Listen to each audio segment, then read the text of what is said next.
Boa noite a todos. Sejam todos muito bem-vindos, sejam todos bem acolhidos nessa casa que mais uma vez se abre para nos amparar, para cuidar das nossas dores, para sanar as nossas dúvidas, para nos dar entendimento e compreensão.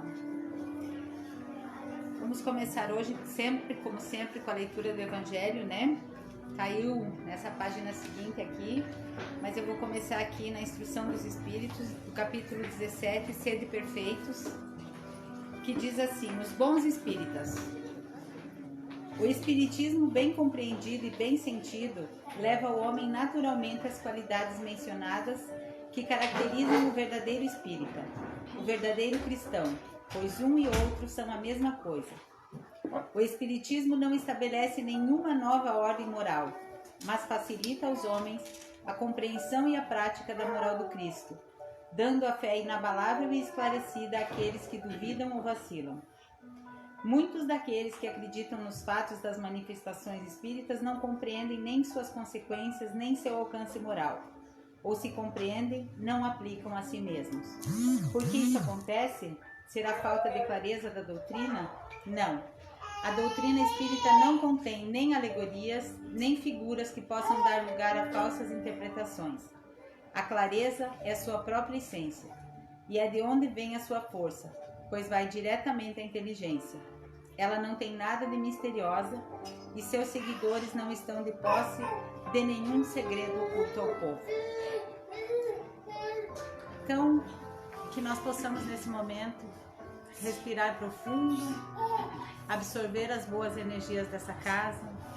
Quem deseja cerrar os seus olhos, que nesse momento nós nos unamos de corpo, alma, espírito e principalmente do amor que nós temos no coração, que nós nos unamos a Deus, nosso Pai, aquele que nos criou todos iguais, que nos conhece pelo nome, que conhece as nossas dores, as nossas angústias, conhece as nossas dúvidas, conhece as nossas curiosidades de por que estamos aqui, conhece todas as provas pelas quais já passamos e pelas que ainda iremos passar. Rogamos, Pai, nosso Criador, dá-nos força, fé, coragem e esperança. Nos unamos também ao nosso irmão maior, Jesus. Visualizem Jesus na frente de vocês. Visualizem Jesus acariciando a face de vocês. Confiem no modelo que Deus Pai nos mandou, esse irmão maior, o nosso modelo e guia, aquele que sabe o caminho, que sabe as orientações, aquele que nos disse: ninguém vai ao Pai senão por mim. Sinta o carinho de Jesus na tua face nesse momento. Nos unamos também à Mãe Maria, aquela que trouxe o nosso irmão Jesus, esse ser de luz iluminado, que nos cuida como mãe, que nos olha como filhos. Roguemos a ela a proteção a cada um de nós, a todos aqueles que amamos, estejam eles encarnados ou desencarnados, aqueles que estão na nossa casa, a nossa família. Que o manto sagrado da Mãe Maria cubra a nossa residência, o nosso local de trabalho, os lugares que nós frequentamos, e que o manto de Maria nesse momento envolva cada um de nós com o amor de mãe, aquela que encobre seus filhinhos nos dias frios. Rogamos, mestre amigo, ser conosco nesse momento, que a espiritualidade amiga que trabalha nesta casa haja em cada um de nós, derramando sobre nós as curas que necessitamos, os bálsamos necessários para a nossa vida diária. Sintam a luz de Jesus tocando a cabeça de vocês. Sintam a presença de Jesus nesse lugar. Que a espiritualidade trabalhe em nós tudo aquilo que precisa ser mudado, que nos dê força para a nossa reforma íntima. Cada um de nós sabe das nossas fraquezas, aquilo que precisamos mudar e melhorar. Que nesse momento nós sejamos capacitados, que nesse momento nós estejamos entregues ao Cristo e à espiritualidade, para que seja feita em nós a vontade do Pai. Que assim seja.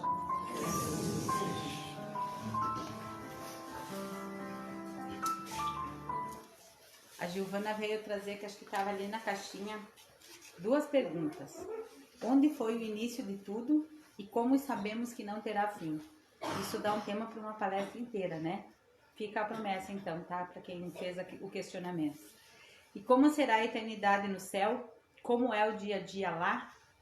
Isso também é tema de uma outra palestra que eu prometo que eu trago de novo para vocês então, porque é uma palestra que eu já fiz, que é a vida no mundo espiritual. Mas eu prometo para vocês que no mês de junho, maio, junho por aí, maio já é amanhã, né? Mas talvez para junho, julho, prometo que elas saem as 2 então, tá? E sempre que vocês quiserem saber de algum tema, deixem ali na caixinha de sugestão um tema de palestra, as dúvidas que vocês têm, né? Onde foi o início de tudo? A pergunta número 1 do Livro dos Espíritos, né? Que é Deus, que é muito complexo para explicar assim, raso, em palavras rasas, né? A gente tem que se dedicar muito para tentar explicar o que é isso. Então, assim, e por mais que a gente tente, por mais que a gente se debruce, a gente não vai ter a concepção, as palavras corretas para conseguir dizer para vocês o que é Deus, né? Eu acho que nós somos, Deus é tudo isso que nos circunda e nós somos uma pequena célula que está vivendo dentro desse Deus que nos criou, né? Mas isso é tema para outra palestra. Hoje nós vamos falar então sobre o nascer e o morrer. E na nossa linguagem espírita, sobre o reencarnar e o desencarnar. O capítulo 7 do Livro dos Espíritos, do livro 2 do Livro dos Espíritos, fala sobre o retorno à vida corporal. Prelúdios do retorno.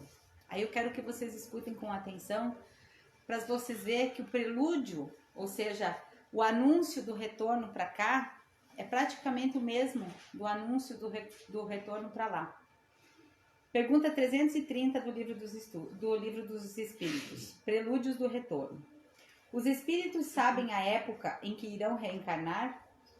Resposta dos espíritos. Eles a pressentem, como um cego sente o fogo que se aproxima. Sabem que devem retomar um corpo, assim como sabeis que deveis morrer um dia, mas sem saber quando isso acontecerá. Portanto, a reencarnação é uma necessidade da vida espírita, assim como a morte é uma necessidade da vida corporal? Certamente, assim é. Todos os espíritos se preocupam com a sua reencarnação? Há os que nunca pensam nela, nem mesmo a compreendem. Dependem de sua natureza mais ou menos adiantada. Para alguns, a incerteza que experimentam em relação a seu futuro é uma punição. O espírito pode antecipar ou retardar o momento de sua reencarnação? Pode antecipá-lo, pedindo com suas preces. Pode também retardá-lo, se recuar diante da provação. Pois entre os espíritos também há covardes e indiferentes. No entanto, ele não o faz impunemente.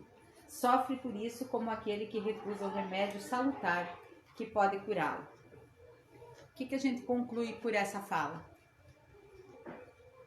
Que o nascer e o morrer, o desencarnar ou o reencarnar, são 2 processos muito complexos para acontecerem ao acaso.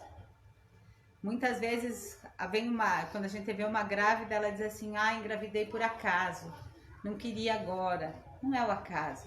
Existia todo um preparo reencarnatório, uma programação reencarnatória. E como vocês sabem que eu sempre gosto de citar os meus exemplos, que fica mais, vamos dizer assim, mais palpável, né? Como é que eu vou dizer que não era a hora do meu filho reencarnar aos 19 anos? Se eu acredito em tudo isso, que é a hora de nascer e a hora de morrer. Vocês acham que alguém vai embora fora da hora? A não ser aquele que tira a vida com as próprias mãos? Não, a providência divina está aí e nos diz que não. Que ninguém morre antes do tempo. E ninguém nasce antes do tempo. E para tudo existe um propósito. Então, o nascimento para o Espiritismo não é o início da vida. O início da nossa vida não se deu ali no ventre da mãe, quando a gente diz que quando há a fecundação ao início da vida. Há ali o início de uma nova existência. A nossa vida já foi criada lá do outro lado, foi criada por Deus. Aquilo que eu sempre digo e repito. somos seres espirituais passando por uma experiência na carne. E quando nós fomos criados do lado de lá, é que se deu início à nossa vida. E aí a gente vem renascendo e renascendo, e reencarnando, até a gente chegar onde? No modelo e guia que Deus nos deu. Na perfeição dele. Naquele que diz assim, que nos dá várias lições. De que Deus é amor, de que eu devo amar a Deus acima de todas as coisas, de que eu devo amar o próximo como eu amo a mim mesmo. E aí eu pergunto para vocês, como está o amor de vocês por vocês próprios? Para amar o próximo. Vocês estão se amando o suficiente para amar a Deus e o próximo? E é sobre isso que eu falo, quando eu falo em reforma íntima. Naquilo que eu preciso mudar em mim, naquilo que eu sei que não me faz bem. Eu preciso da ajuda de Deus, eu preciso da ajuda da espiritualidade. E o nascer é um processo tão complexo que a gente não nasce sequer sozinho. Aquela vinda que chega na barriga da gente e a gente diz assim, tá chegando uma criança, a gente espera por 9 meses, a família inteira espera, os amigos esperam, os parentes, fica todo mundo esperando, já começa o enxovalzinho, todo mundo dá palpite no nome, né? Todo mundo já quer conhecer o quartinho, já quer saber onde vai ficar. A gente prepara a caminha, prepara o enxoval, todo mundo se mobiliza. E vocês acham, então, a partir dessa leitura que a gente fez ali, se o espírito pressente quando vai reencarnar, ele tem só o pressentimento. Nós não temos o pressentimento que um dia nós vamos desencarnar? Qual é a única certeza que nós temos hoje, que a gente pode dizer com certeza, que vai acontecer conosco no futuro? Desencarnar, né? Talvez a morte, a desencarnação, seja o processo mais democrático que existe. Dela, ninguém escapou até hoje e não se tem notícia, por enquanto, pelo menos, que alguém vai escapar dela, da desencarnação, ou seja, da morte. É o caminho que todos nós trilhamos. E muitas vezes nas outras religiões dizem, é porque o espiritismo só fala de morte, o espiritismo fala tanto em morte. Nós não falamos de morte, nós falamos de vida, nós falamos de continuidade, nós falamos do lado de lá porque nós estamos aqui vivendo uma experiência, nós somos do lado de lá. As outras religiões, quando alguém vai embora, não diz assim, voltou para casa. Se voltou é porque não nasceu da barriga da mãe, porque senão a casa seria a barriga da mãe. É ou não é? Então, assim, o espiritismo, como eu falei ali na leitura, vocês viram que eu abri aqui no aleatório, né? Como falou ali na leitura, não tem mistério nenhum. O espiritismo vem para nos dizer de onde eu vim, por que eu tô aqui e para onde eu vou. E para onde eu vou depende do quê? Que eu sempre falo também, de como eu estou vivendo. Muitas vezes uma pessoa desencarna, a família fica sofrendo, a família sofre, e aí muitas vezes vem gente de fora e diz assim, o espírito de fulano está sofrendo, está vagando. Quem sabe? Tem uma pergunta muito simples que a gente faz, que a gente pode fazer de como a gente está do lado de lá, como os nossos entes queridos estão do lado de lá. É só a gente se perguntar como ele era aqui. Se ele era uma boa pessoa, ele vai estar num lugar bom. Se ele não era uma boa pessoa, ele vai estar preso nas grades da sua própria consciência. Porque ninguém sai da terra ileso daquilo que tenha feito de mal. O mal está dentro de cada um. O mal que eu faço não pertence a nenhum de vocês. O mal que eu faço pertence a mim. Se eu faço mal a um de vocês, não são vocês que vão responder. Sou eu que vou responder do lado de lá. Não vou responder para um tribunal de júri, não vou responder para Deus ou para São Pedro com uma chave na porta de um céu fictício. Eu vou responder para mim mesmo. É na minha consciência que vai estar os pesos. É no meu coração, nos meus sentimentos que eu vou levar tudo isso. Então, aquilo que eu sempre falo também, vão colocando dia por dia um tijolinho na construção da morada espiritual de vocês. Porque hoje nós somos o reflexo do nosso passado. E o nosso futuro é o reflexo do nosso presente. Então, assim, a Terra é uma escola e nós nascemos para aprender, para reparar erros, desenvolver virtudes e cumprir tarefas. E cada reencarnação é planejada no mundo espiritual. Ou seja, como se dá a reencarnação?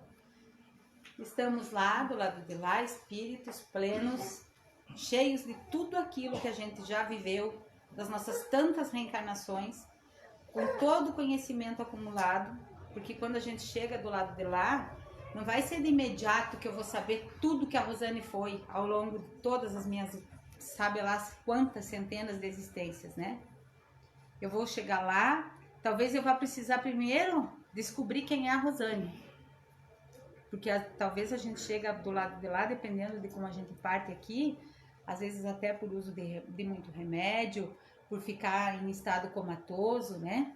A gente chega do lado de lá meio que, vamos dizer assim, pode chegar meio desligado. Tem aqueles que vão chegar bem posicionados, assim espero para todos nós espíritas, que conhecemos que o processo de desencarnação não dói, o que pode doer é a causa que vai nos levar à morte, mas no momento da morte aquilo vai cessar. Nós vamos chegar, espero que nós espíritas possamos chegar lá bem posicionados, sabendo do que nos aconteceu. Mas na maioria das vezes a gente vai chegar lá e eu vou chegar lá e não vou mudar. Eu não vou me transformar em anjo ou em ser de luz ou de treva.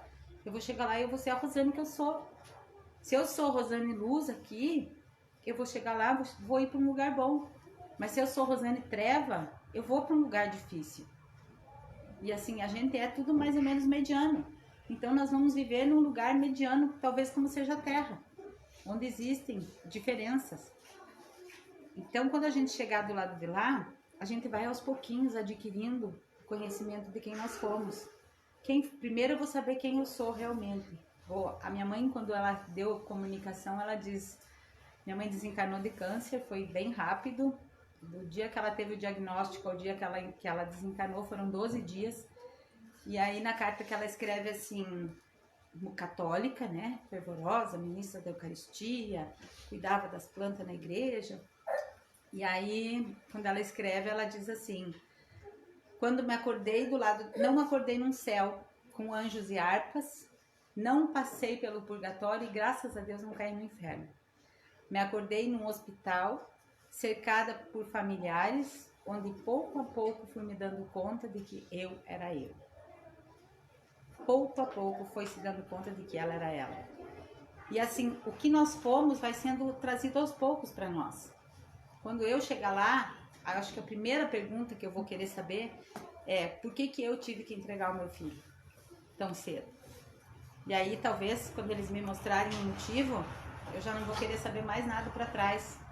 Que eu não vou, talvez eu não aguente, porque talvez logo que a gente chega, a gente não tem a capacidade de receber a carga de tudo que a gente foi. Aí vai sendo nos entregue de pouquinho em pouquinho. Aí eu vou sabendo o que eu fui na minha vida passada. Aí quando eu já estiver acostumado com tudo que eu fui nessa vida e na outra encarnação passada, eles me apresentam mais um pouquinho e mais um pouquinho. E eu vou adquirindo de novo aquele conhecimento de tudo que eu já sei. Quantas coisas a gente sabe fazer e nunca ninguém precisou nos ensinar? Por exemplo, crianças que nascem e sabem tocar instrumentos musicais. Crianças que têm uma facilidade extrema para aprender leitura ou escrita ou para falar línguas estrangeiras. São lembranças, são reminiscências que a gente traz de outras existências. Então não tenhamos em nós que o morrer morre-se por acaso. Não era hora, não era tempo. Era hora e era tempo. E não nos cabe questionar, porque nós fizemos a nossa programação reencarnatória. Eu sempre digo assim, eu não sei onde eu estava com o meu juízo quando eu aceitei entregar o meu filho a Deus. Eu não, na minha programação, eu não sei onde eu estava que eu aceitei tudo isso. E hoje eu olho para trás, 14 anos depois, e posso dizer para vocês assim, não é que não dói mais, ainda dói. E vai doer para sempre. Porque o luto é um processo eterno, né? Vai doer pelo menos até o nosso reencontro. Mas eu nunca me questionei, nunca questionei a Deus. Por que Ele? Por que comigo? Para que comigo?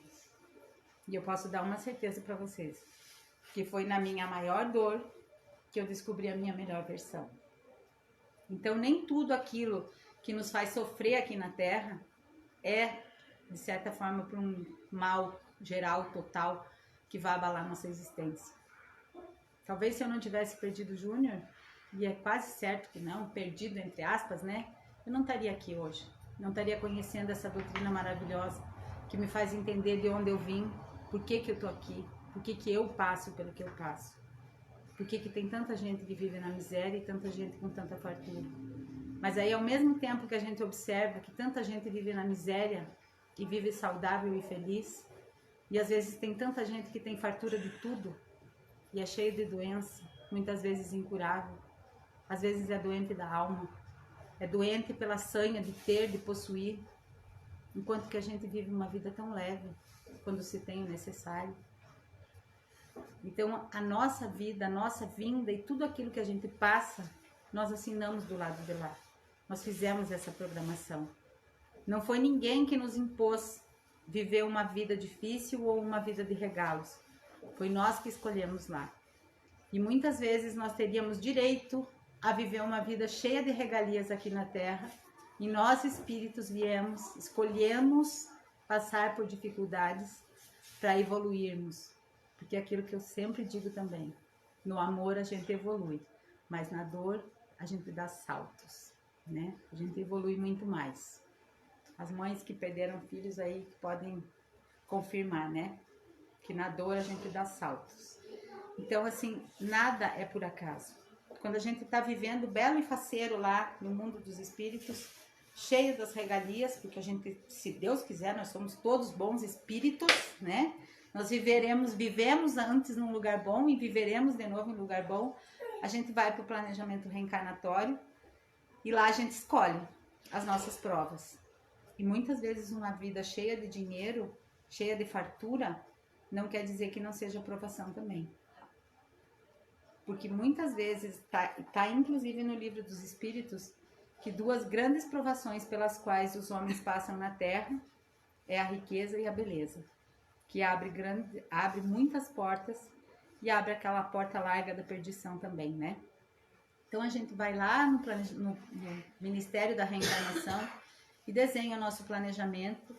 Lá a gente escolhe ou nos impõe quem será os nossos pais, que muitas vezes os nossos pais podem ser os nossos inimigos, os nossos irmãos são os nossos inimigos. Por isso que muitas vezes as pessoas não se encontram, às vezes dentro da própria família. Lá a gente já assinou tudo. Lá a gente já escolheu se o cabelinho ia ser castanho, mas daí a gente queria tanto ser loiro. Aí lá eu escolhi ter olho azul, mas eu queria ter olho castanho. Aí eu fico meio estranha, porque eu acho que a minha perna é torta. Mas tudo foi decidido lá. Os grandes acontecimentos da nossa vida foram discutidos e acertados e aceitados por nós lá. Mesmo que a gente tenha aceitado esperneando, mas a gente aceitou. Então, assim, o processo para a gente renascer na Terra, existe todo um planejamento do lado de lá. Não vem ao acaso. Nenhuma gravidez é ao acaso. Nenhuma criança nasce na Terra ao acaso. Todos nós estamos no exato lugar, aonde e no tempo em que nós deveríamos estar. Aí a gente vem, a gente faz o nosso planejamento reencarnatório, desenha tudinho, faz todo o mapa da nossa reencarnação, e aí então o nosso espírito começa a ser retirado dele, entra numa espécie de dormência e começa a ser retirado dele todo aquele conhecimento, toda a lembrança das vidas passadas, até que a gente esquece tudinho, a nossa mãe engravida, e aí começa o nosso processo de reencarnação. O espírito fica não ainda acoplado ao corpo, né? Mas já fica junto da mãe ali, do ladinho da barriga, rondando, né? E antes já da gente receber esse espírito, nós somos levados durante o nosso sono, como eu sempre digo, ao mundo espiritual. Lá nós somos apresentados. Lá nós somos apresentados a eles nos são apresentados. E quando é uma ligação de amor, existe muita ansiedade nas mães em engravidar às vezes, né? Eu tinha isso, né? Eu tinha isso. Talvez pela necessidade de ter o Júnior junto comigo, assim. Eu queria muito. Tanto que o dia que eu engravidei, eu disse, nós fizemos um nenê. porque eu me sentia plena, assim, eu não precisava nada mais, eu estava completa naquele dia. Né? Então, assim, são situações, são vivências que eu trago para vocês, que eu sempre digo, eu não sou palestrante nem expositora, eu sou contadora de histórias, né? E aí, então, o espírito se reduz, vem ali, fica rondando a mãe, e a mãe já fica com todo aquele estado de euforia. E quantas mães, eu pergunto para vocês, se deprimem durante a gravidez? Pouquíssimas, né? Pouquíssimas. Porque é uma alegria receber um espírito. E mesmo aqueles questionamentos mais difíceis que a gente faça, de por que uma criança vem para a Terra, é tão esperada por uma família inteira, e essa criança nasce, vive algumas horas e desencarna. Por que uma criança vem para a Terra, nasce com problema de saúde e vive anos com problema de saúde? Por que um filho nasce, cresce e desencarna em tenra idade, causando tamanha dor? Porque algumas lições a gente tem que aprender. Porque a Terra é um hospital-escola, onde a gente vem para curar os males, as dores, as dificuldades, aquilo que a gente fez lá no nosso passado. E aí o espírito nasce aqui, né? E a gente diz assim, nasceu da barriga da mãe. Nasceu foi do sopro divino, né? Porque tudo foi criado por Deus através do quê? Do verbo. É ou não é? Não tem lá na Bíblia que diz assim, e Deus disse, faça-se a luz, e a luz foi feita. Não tem escrito isso? Deus disse. E aí quando Deus cria um espírito, qual é o processo? Tem escrito lá também. Deus não disse, faça-se um espírito, crie-se um espírito. Fala que o espírito veio do hálito de Deus. Foi um sopro divino que criou o espírito. Então nós somos o quê? Nós brotamos espírito de dentro de Deus. Nós não brotamos ali no ventre da nossa mãe. Ali nós só viemos fazer morada, viemos só fazer a casinha para o nosso espírito. E aí a gente passa por tudo isso que a gente passa na Terra, que isso eu não preciso explicar para vocês, que todo mundo sabe a vida que tem, a vida que os outros têm, tudo que acontece no nosso planetinha. E aí chega a hora de nós voltar para casa. E aí por que é que a gente se desespera tanto às vezes no momento de se separar de alguém? Por que é que dói tanto? É por isso que nós nas casas espíritas falamos tanto sobre desencarne. Por isso que nós falamos tanto sobre morte, que muitas vezes somos criticados aí fora por falarmos tanto. Porque nós temos que estar preparados. É um processo natural, faz parte da nossa vida. Nós temos uma só vida dividida em várias existências. A nossa partida, a nossa saída da Terra é um processo natural. E Deus não mudou da nossa vida para um pé de alface. Não existe nada de diferente. A minha casa tem uma plantação de nogueira na frente. E eu sempre olho, observo, sempre, claro, tá na minha frente, né? Não tem como não observar. Mas teve um ano que todo início de estação eu tirei foto dela no mesmo lugar. Eu vou passar a foto para a Érica postar essa foto na página da Casa Espírita. E vocês que vieram na palestra vão olhar e vão saber por quê. Todo início de estação eu fotografei do mesmo lugar a primavera, o verão, o outono e o inverno. E nas árvores, naquelas árvores, eu vejo sempre o ciclo da vida acontecer. E é exatamente igual o nosso ciclo da vida. Quando a gente chega na primavera, a gente nasce, brota de um ventre, que é a barriga da nossa mãe. E aí a gente floresce, fica cheio de folhas, vive ali a primavera da vida, né? Aí vive o verão da nossa existência, que é esse período mais bonito, em que a gente está vivendo, construindo, fazendo as nossas coisas, formando família, tendo os filhos, contribuindo para o mundo, nos formando como seres humanos, nos melhorando como pessoas. E aí primeiro veio a primavera, aí vem esse verão da vida, aí vai chegando o outono, onde as coisas vão amarelando, as folhas vão amarelando, o nosso cabelo vai mudando a cor, né? Nós vamos perdendo todo aquele viço. O outono não tem o mesmo viço que tem a primavera ou o verão. Olha os dias de hoje, são diferentes, não são nem de primavera e nem de verão.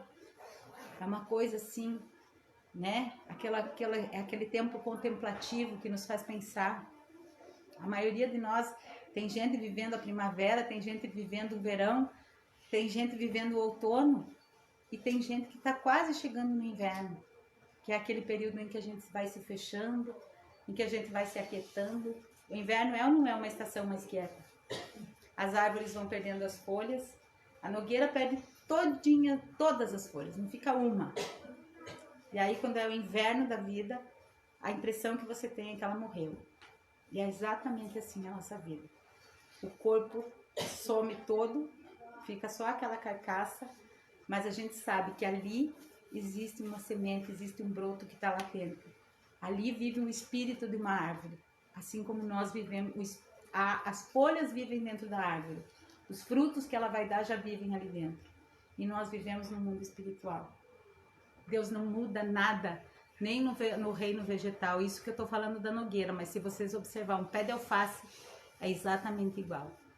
Ele nasce, ele é um brotinho, ele cresce, ele fica consumível, mas se ele não for consumido, ele vai ficar ali na terra, ele vai primeiro criar uma florzinha, que vai criar uma semente, que vai cair ali, vai apodrecer e vai nascer depois de um ciclo, um outro pezinho de alface.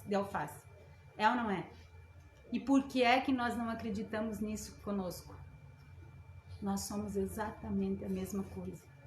Nós somos feitos exatamente da mesma matéria que o pé de alface ou que a árvore de nogueira. Nós somos filhos do mesmo Pai. Nós fomos todos criados pelo sopro divino.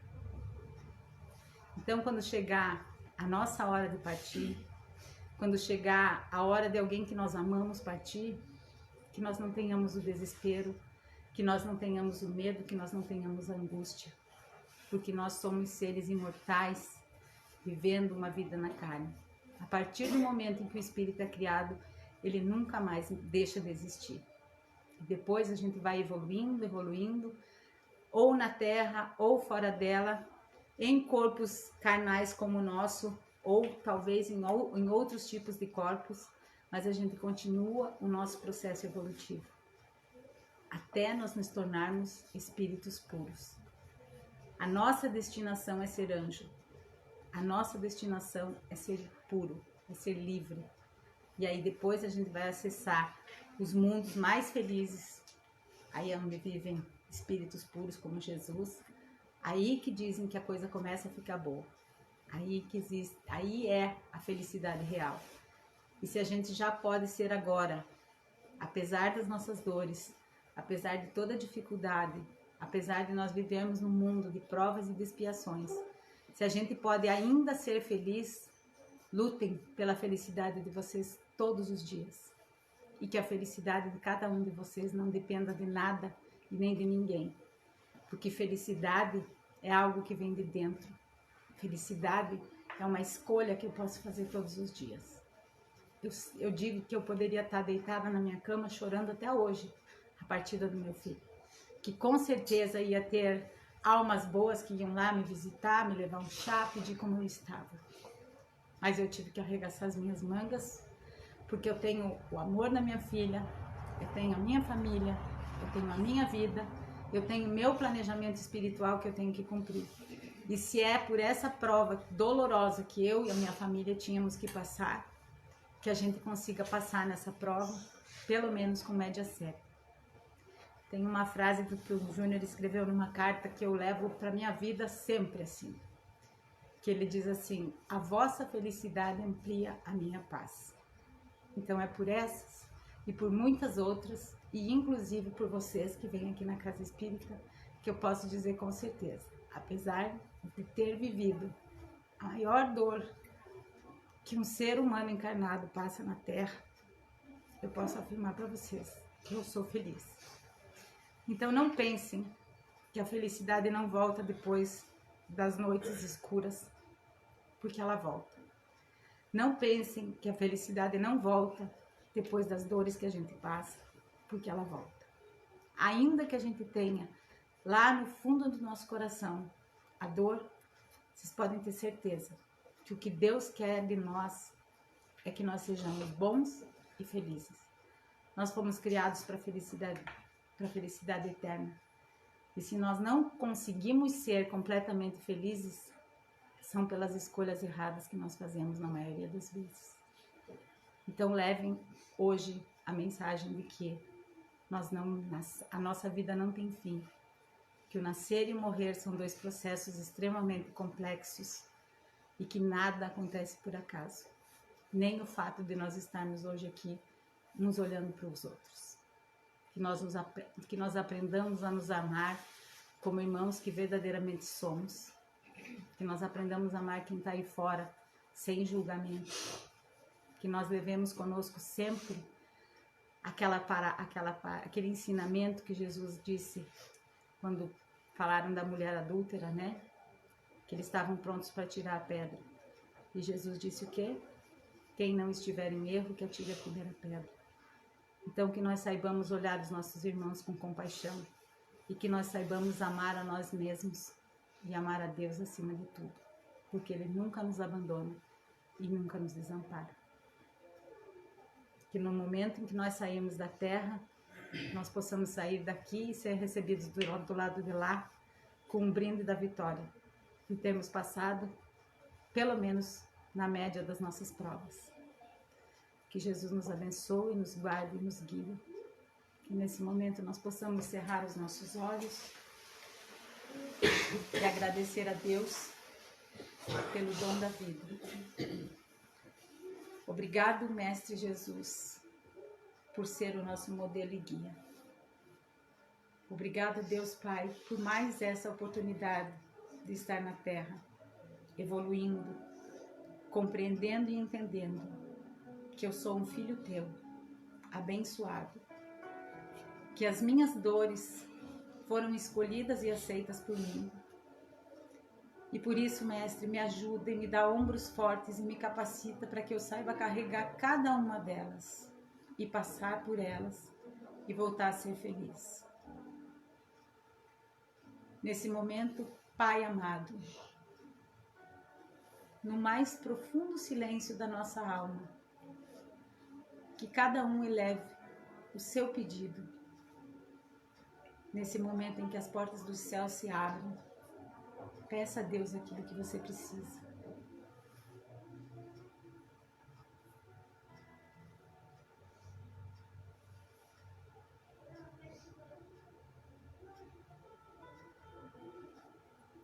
Agradeça a Deus pelo corpo perfeito, por respirar sem nenhum aparelho, por enxergar, por ouvir, por caminhar, por sentir a brisa no rosto, pela chuva que nos molha, pelo sol que nos aquece. Obrigado, Pai amado, pela oportunidade bendita de estar na terra. Obrigado, Jesus, por ser o meu modelo e meu guia.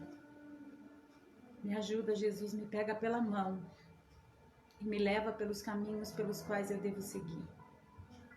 E se eu tropeçar, Jesus, eu te peço, me levanta, me consola e me dá novamente a mão e me leva mais adiante. Obrigado, Jesus, por tudo e por tanto, apesar de tantas vezes eu achar que é pouco. Obrigado, Jesus, por estarmos todos aqui nessa doutrina tão linda, que nos esclarece tanto e nos prepara tanto. Obrigado, Jesus, por eu ser exatamente como eu sou. E tudo que precisa ser mudado em mim, me ajuda, para que eu seja aquilo que você é. Que Jesus abençoe a cada um de nós, os nossos lares, os nossos entes queridos, nosso local de trabalho. Que Jesus abençoe a nossa nação e todos os povos do mundo. Que assim seja. Que assim seja. Pessoal, agradecendo primeiramente a cada um de vocês e lembrando que amanhã nós vamos ter o nosso primeiro encontro do grupo de apoio aos enlutados. Não importa quanto tempo faz que aconteceu, se ainda dói, eu sempre digo assim, o luto é uma coisa que a gente carrega para sempre, né? E muitas vezes a gente fica guardando o nosso luto só para nós, machucando ali dentro, sem ter com quem partilhar as histórias, porque muitas vezes as pessoas cansam das nossas dores. Então, assim, nada melhor do que a gente falar de enlutado para enlutado. Então, o grupo é aberto a todos que quiserem participar, todos que quiserem entender um pouquinho mais. Vamos começar com bate-papo, né? Vai ser um grupo aberto para quem quiser chegar, para quem quiser participar. Vai ser todas as primeiras quintas-feiras do mês. A gente propôs das 7 às 8, mas de repente vai até um pouquinho mais, né? Vamos ver como vai ser, mas o início é às 7. Então, se vocês souberem, se vocês precisarem, se vocês souberem de alguém que precisa vir falar sobre o luto, falar sobre as dores, falar sobre as perdas, que na verdade não são perdas, então são todos bem-vindos. Na primeira quinta-feira do mês, às 19 horas, começando amanhã. Boa noite a todos, que Jesus nos guarde, nos guie, nos acompanhe. E agora então vamos para o passe. E a palestra que eu tinha preparado ficou aqui na mesa e um outro dia, quem sabe, ela sai, né? E um bom feriado para todos.